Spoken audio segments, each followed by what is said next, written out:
Okay, so let's go ahead and load our stock.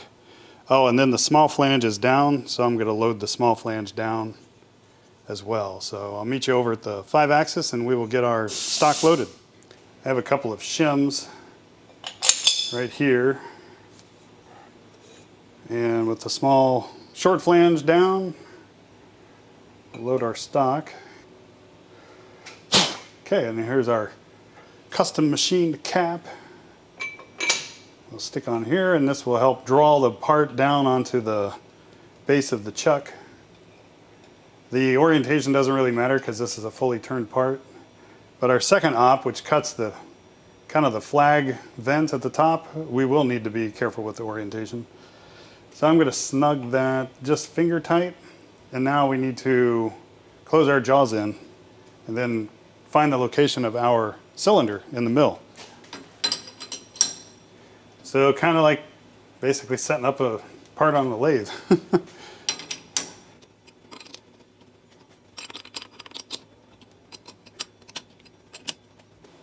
All right, so normally what I do is I use the probing tool and little algorithms in the Haas mill controller to touch off and find the top of this cylinder. But we have an issue with this particular setup, which I will demonstrate to you right now. Normally what you do is you just load the probe tool, which in this mill is tool number 41. So off screen I'm going to hit the T41 and the MDI interface and hit automatic tool change. And then that's a shortcut with Haas to change out tools.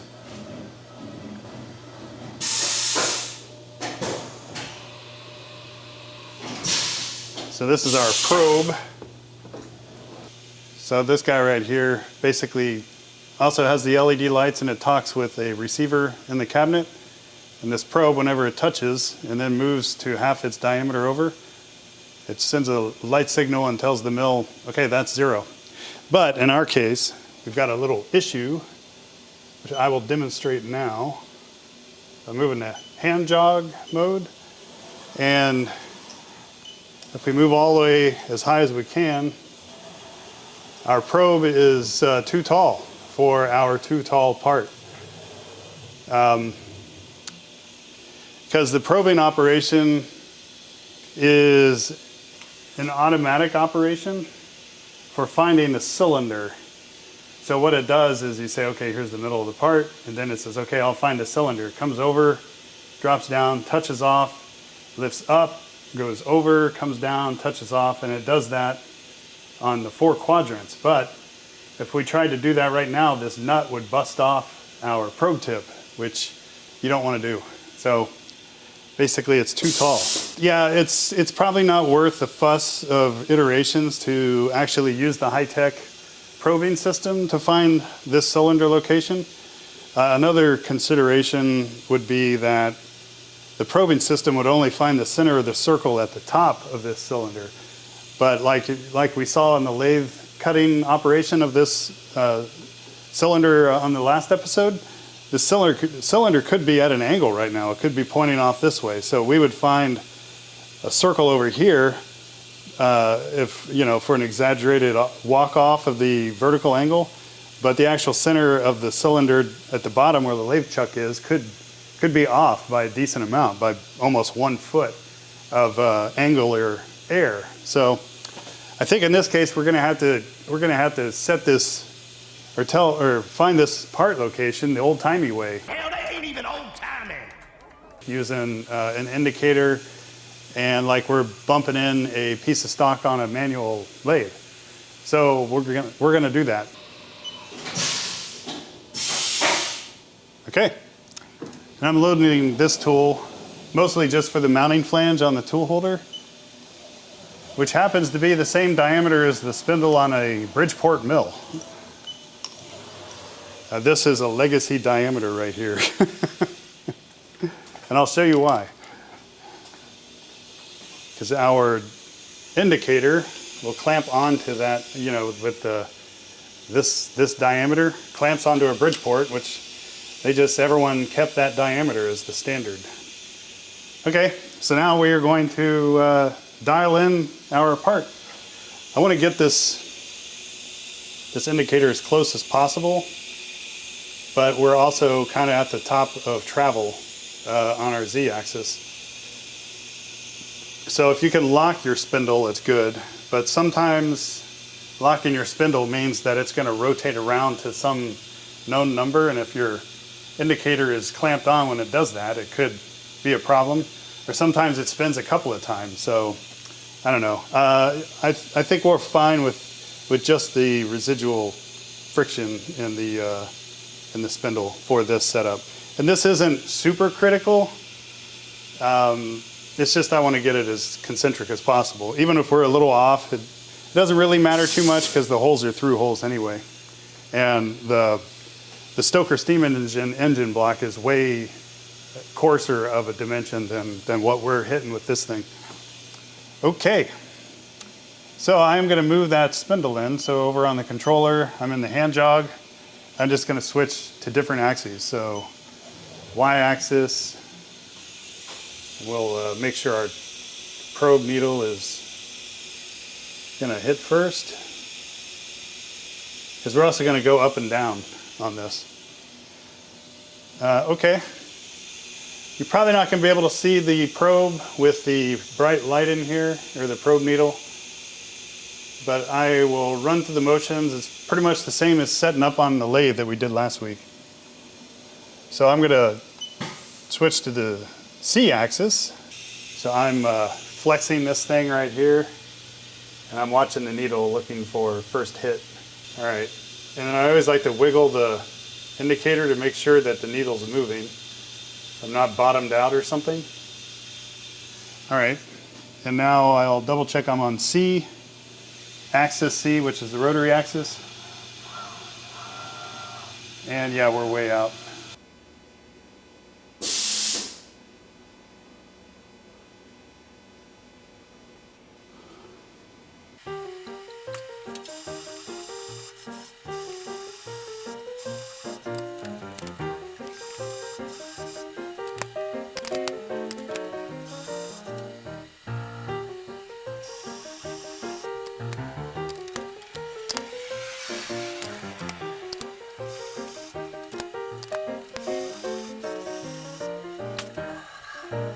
So you can see some of the issues that you get with 5-axis mills, and that you got to make sure that you're not going to bang into the housing of your mill, especially if this starts to spin. I mean, this would definitely be an issue if your spindle is here and you start rolling your part, which means I got to be extra careful.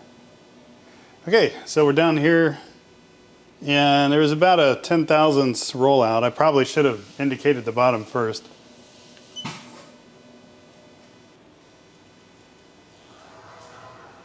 Yeah, I should have done the bottom first. Oh well.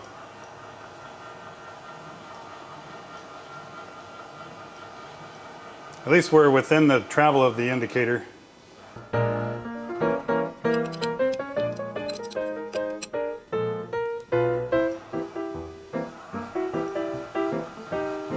That was number 3, so we go back to number 1. And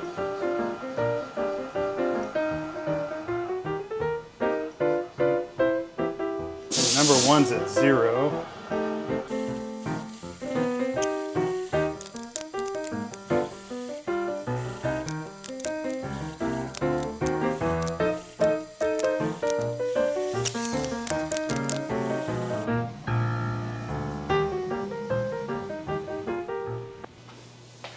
Now I'm going to bump the top end to hit the same number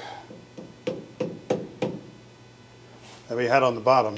And then I'll start tightening down our drawbar, which is that 1/2-13 bolt or thread rod that went down the middle. And I'm watching our needle move around as I tighten this.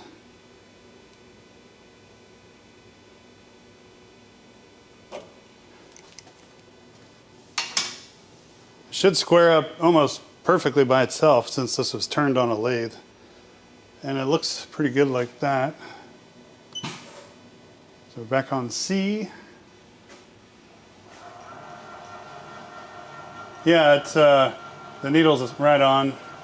within a couple of thousandths.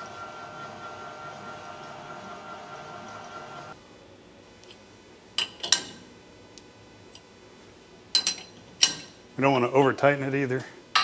Actually, the drawbar's got a lot of retention force. It's pushing against the chuck.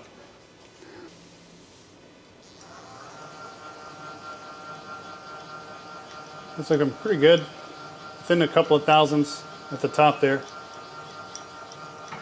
So I'm happy with that. Okay, so we are going to run the same program basically. We'll do 25% rapid and like 30% feed rate. Well, I'll start with 5% rapid. Go back to memory and cycle start.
And we're done.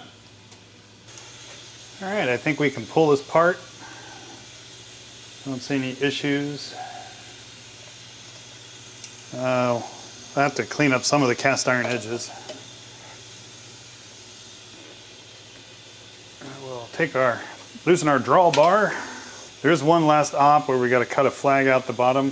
So we're just going to flip these over, and then probably using the 1/8 inch end mill, we will do a final cut profile. So I am going to be careful about which jaws I loosen, just 1 and 2, to hopefully reduce the setup to dial in this part again when I flip it. Here we go. Got some crud in there.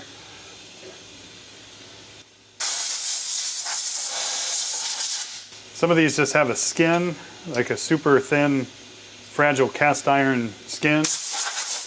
Actually retain the part, the core, because sometimes in those, they can get, when you cookie cutter out something, there's a chunk of steel in the middle, like this. And sometimes that can jam up on your tool and actually bust your tool off, which I didn't want to do, but anyway, everything worked out. But some of these still have a little bit of a skin on them. But we could probably just bust that out because this is brittle cast iron. All right, we're done. I'll flip it over though. There we go. I'm facing the main port steam slot in the forward direction, and I'm centering it up to set the clocking for our tab that we're going to cut, because we no longer just have a symmetric cylinder, we actually have to clock it to these other features. So I'm going to load this up, get it squared pretty good, and then we're going to rotate and then roll the axis down. Then I'm going to edge find the left and the right, probably with a wobbler. I'm not sure if the probing system works when you're not in the top orientation of the mill. So since I'm running out of time, I'll probably just use the wobbler to find the left and right of this wall when we're 90 degrees and 90 degrees. And then I'll adjust appropriately, tighten it down, and then we'll go back to vertical. And then start the program to cut out our tab on this side.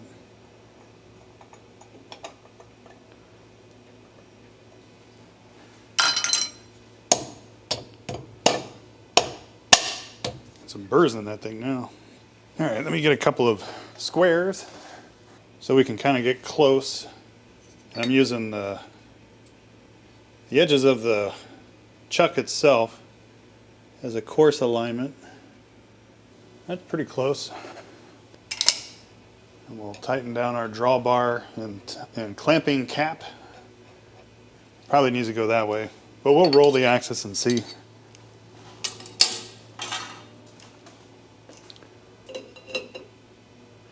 This clocking isn't super precision. If you look at the casting, this port is like taller and skinnier on one of them and shorter and fatter on the other one, and it's all just basically just a piece of wood that was hammered into the wall of the core, and it's all really rough anyway. So if we're off by 10 or 20 thousandths on the tab up here, I don't think it matters too much, because this is all kind of really coarse dimensions, but we'd like to make it as good as we can. But in reality, we're like working with plus or minus 50 thousandths, I think, in some of these dimensions. Okay, so we're going to go to hand jog, axis C, and I'm going to rotate this 90 degrees. And then we'll switch to axis B, and then roll this one down 90 degrees. And then we'll switch to the tool probe. I'll have to close the door for that one.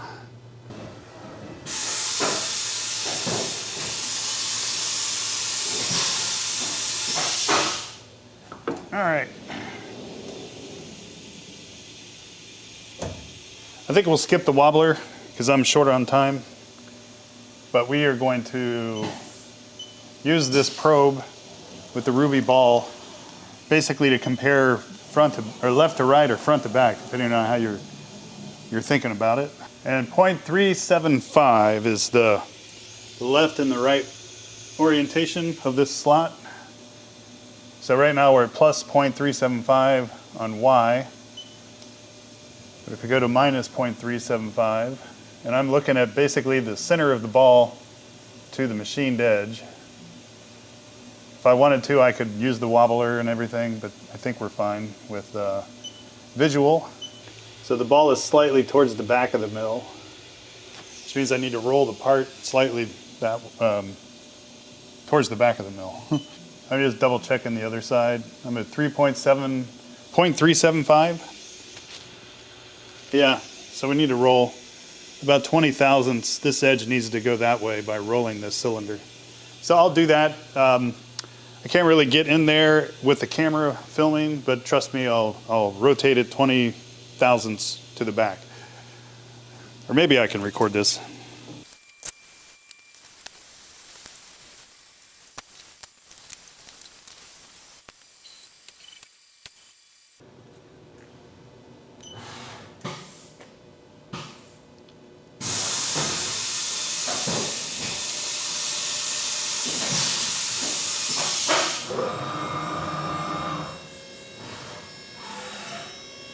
I'm going to get the sample to make sure that we are correct.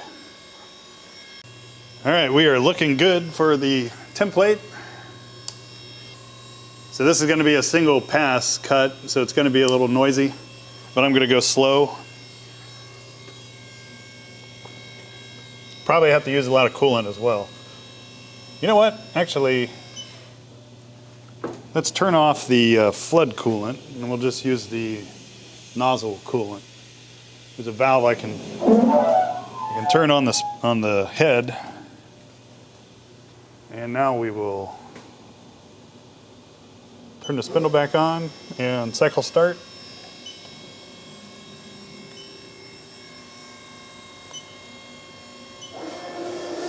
So now we just got the one jet.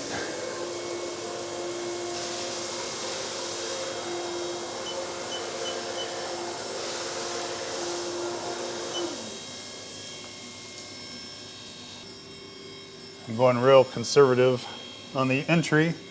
I'll probably go conservative for the whole cut, actually.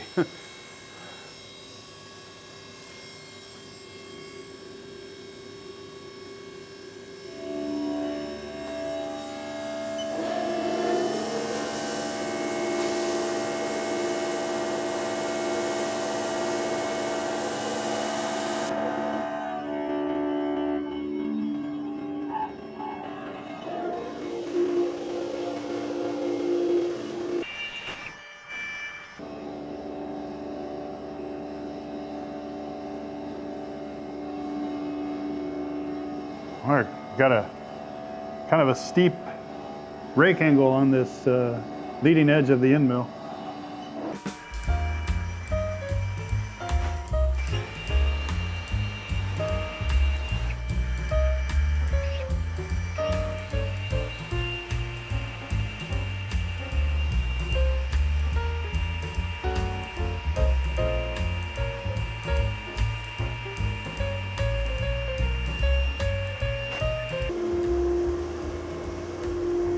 Sounds a lot better when we're flushing the chips out with that jet of coolant.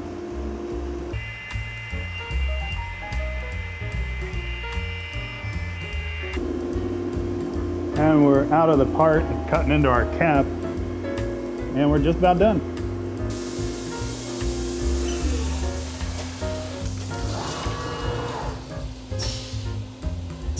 Okay.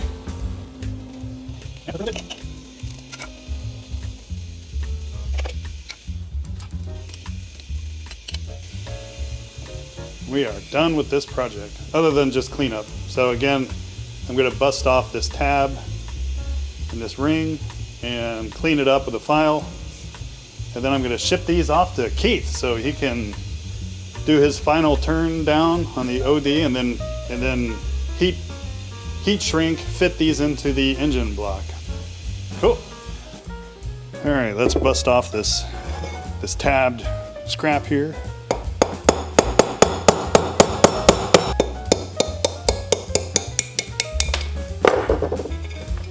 One. I'm gonna have to deburr this edge. Again, I leave this on just to keep it in place so it doesn't jam up on the tool and maybe break the tool if it's rolling off during the cut. You can see a little bit of a pattern from the tool progress and me changing the RPM a little. I did stop right here and there's a little bit of a line, but not too bad. Okay, here we go. So I'll get the file and we'll do some file work, and then I'll ship these off to Keith because I'm sure he's eagerly awaiting them. Oh, it goes like this. Boy, this left and right-handed business can really mess with your head. Okay, here we go. That is the stack. And looks like every hole lines up correctly and every tab orientation is correct. All right, well, I think this is going to be a wrap for this episode. We've successfully completed our Stoker steam engine valve sleeves. These were cast in cast iron, and we turned the ID on the CNC lathe in the previous episode. And then we finished up our ports on the 5-axis Haas CNC mill this episode. And everything seems to match the original samples that Keith sent that he pressed out of the Stoker steam engine. Now, we did notice that there were down revs in the drawing from 1932, and we decided that we would just follow the actual physical samples. But we did have to make some, I guess, battlefield decisions, such as you may see that, you know, these two steam ports look a little different. So basically, the steam ports that we wound up machining are the average of both of them. One is tall and skinny and the other one is short and fat. Anyway, but they both came off the same engine. So yeah, it was a fun project, and hope you guys enjoyed a little bit of a glimpse into the 5-axis machining, or actually in this case it was 4-axis machining for the most part, aspects of making these parts. And also, if you would like to purchase your own tool holder, these are molded here at Dragonfly Engineering. But that doesn't look bad.